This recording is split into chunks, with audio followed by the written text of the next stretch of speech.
Assalomu alaykum, Migratsiya O'zbekiston kanali a'zolari hamda kuzatuvchilar. Bugungi video ma'lumot Norvegiya davlati haqida bo'ladi. Norvegiya davlatiga qonuniy shartnoma asosida ishga borish, u yerdagi ishchi viza necha muddatga beriladi va hujjat topshirganda vizangiz necha oyda chiqadi hamda u yerdagi oylik maoshlar va Norvegiya davlatiga kimlar bora oladi.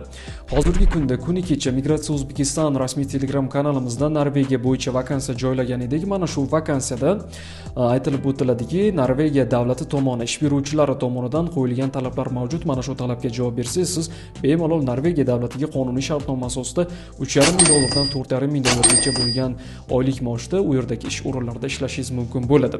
Xo'p, Norvegiya davlatidan boshlashdan oldin, agarda sizga Norvegiya davlatiga borishda ishtiyoq bo'lsa, Norvegiya davlatiga qonuniy shartnoma asosida ishlashni xohlasangiz, mana shu video tugashi bilan yoki mana shu videoni kommentariyasida o'zingizning ism familiyangiz asosiylaridan siz necha yoshdasiz va rus tili yoki ingliz tili qaysi tilni bilasiz va hozirda qaysi davlatdasiz, mana shu ma'lumotingizni yozib qoldirsangiz, biz o'zimiz sizga aloqaga chiqamiz.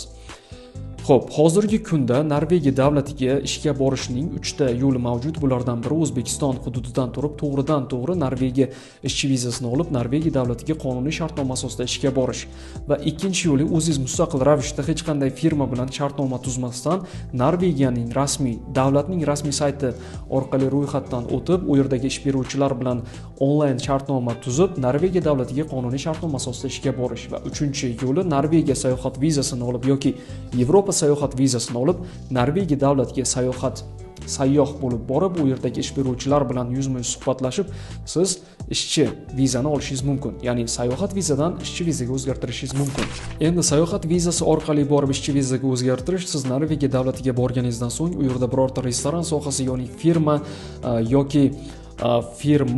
kompaniya yoki qurilish ishlarida biror ish beruvchi menejerlar yoki mehmonxonalarda menejerlar bilan o'zaro rus tili yoki ingliz tilida muloqot qilib, mana shu ishga talabiga javob berishingiz, yoshingiz to'g'ri kelishi, ingliz tili yoki rus tilida bemalol muloqot qila olishingiz haqida savollarga javob berganingizdan so'ng sizni sayohat vizangizni o'sha advokat orqali ishchi vizaga o'zgartirib berishadi. Xo'p, ana endi O'zbekiston hududidan turib firma orqali to'g'ridan-to'g'ri shartnoma tuzib Norvegiya davlatiga qonuniy ishga borishni yo'lini aytib o'tadigan bo'lsa, Migratsiya O'zbekiston rasmiy Telegram kanalimizda kuni kecha biz vakansiya joyladik deb aytib o'tdim. Mana shu vakansiya bo'yicha Norvegiya davlati tomoni ish beruvchilaridan O'zbekiston fuqarolariga kelgan talab. Ya'ni mana shu talabga siz javob bersangiz, siz Norvegiya davlatiga ishga bora olasiz va Norvegiya davlati ish beruvchisi siz bilan shartnoma tuzadi.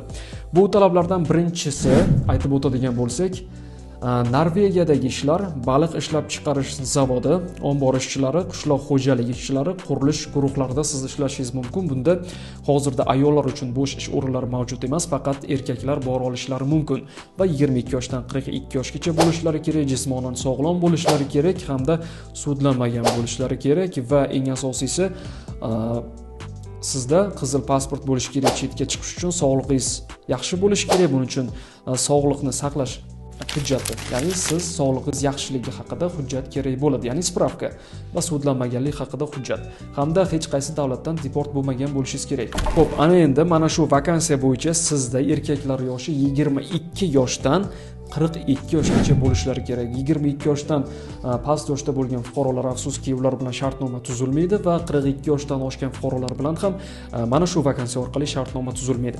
Xo'p, sizni yoshingiz 45 yoshdan oshgan yoki 25 yoshdan past bo'ladigan bo'lsa, o'zingiz Norvegiyaning rasmiy saytiga kirib, u yerda rus tili yoki ingliz tilini bilsangiz, talablarga javob bergan holda Norvegiya ish beruvchilari bilan shartnoma tuzib, o'zingiz mustaqil ravishda Norvegiya davlatiga qonuniy shartnoma asosida ishga borishingiz mumkin bo'ladi. Biz buning uchun sizga Norvegiyaning rasmiy saytini yuborib qo'yamiz. Kanalimiz Migratsiya O'zbekiston rasmiy Telegram kanalimizga obuna bo'lganingizda biz Norvegiya rasmiy saytini joylaymiz. Mana shu saytga kirib, bemalol rus tilini bilsangiz, rus tilida o'zingizni ma'lumotlaringizni to'ldirib chiqsangiz, Norvegiya davlat ish beruvchilari sizlar bilan aloqaga chiqishadi. Albatta, bu ham ingliz tili yoki rus tilini biladigan O'zbekiston yoki O'rta Osiyo fuqarolari uchun qo'l keladigan ishchi viza.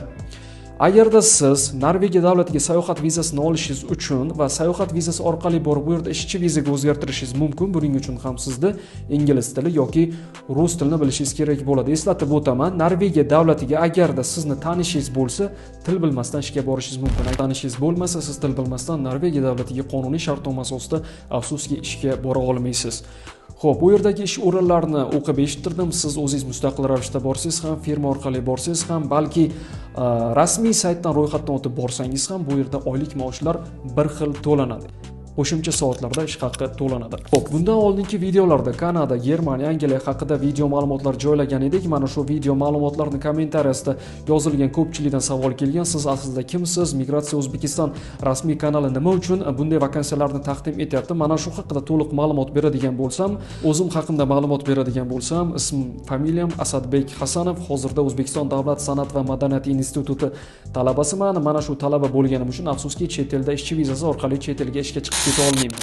Xo'p, mana shu o'qishim tugashi bo'yicha magistratura yo'nalishi bo'yicha albatta chet el davlatida o'qishimni davom ettiraman. Endi esa Migratsiya O'zbekiston rasmiy Telegram kanaliga keladigan bo'lsak, bu kanalda O'zbekiston tashqi mehnat migratsiyasidan keladigan bo'sh ish o'rin vakansiyalar, O'zbekiston migratsiyasidan e'lon qilinadigan e'lonlar hamda O'zbekistonda litsenziyaga ega bo'lgan xususiy bandlik agentliklari tomonidan joylab boriladigan, ya'ni e'lon qilinadigan ishchi vakansiyalar haqida bir kunda 5-6 ta vakansiyalarni Migratsiya O'zbekiston rasmiy Telegram kanalimizda joylab boramiz. Migratsiya O'zbekiston Telegram kanalimiz ayni vaqtda davlat nazorati ostida. Bu kanalda hech qanday firibgarlik yoki yolg'on yoki-da litsenziyaga ega bo'lmagan firmalar orqali keladigan vakansiyalarni afsuski biz bu kanalda e'lon qila olmaymiz va qilishga ham haqqimiz yo'q.